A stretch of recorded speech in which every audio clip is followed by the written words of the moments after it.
السلام علیکم ورحمۃ اللہ وبرکاتہ نحمدہ ونصلی علی رسولہ الکریم اما بعد فاعوذ باللہ من الشیطان الرجیم بسم اللہ الرحمن الرحیم رب اشرح لی صدری ویسر لی امری واحلل عقدۃ من لسانی یفقہوا قولی ربی زدنی علما ربی یسر ولا تعسر وتمم بالخیر وبک نستعین یا فتاح یا فتاح یا فتاح اللهم انفعنا بما علمتنا وعلمنا ما ينفعنا وزدنا علما سبحانك لا علم لنا إلا ما علمتنا إنك أنت العليم الحكيم اللهم ألهمنا رشدنا وقنا شر أنفسنا ربنا تقبل منا إنك أنت السميع العليم وتب علينا إنك أنت التواب الرحيم آمين يا رب العالمين 40 مسنون دعا کی سیریز میں آج ہماری اگلی دعا ہے نماز وتر کے بعد کی دعا۔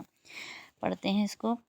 اعوذ باللہ من الشیطان الرجیم بسم اللہ الرحمن الرحیم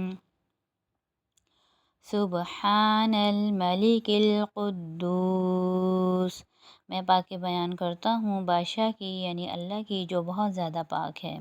پہلے اس کے قواعد پر غور کر لیتے ہیں۔ سبحانہ میں باپ جو ہے ساکن آ رہا ہے، با حروف کلکلہ میں آتا ہے، ساکن ہونے کی صورت میں یہاں پر کلکلہ کریں گے۔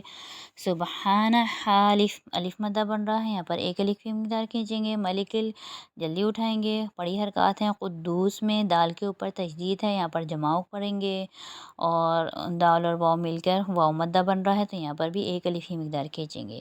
سبحان الملک القدوس۔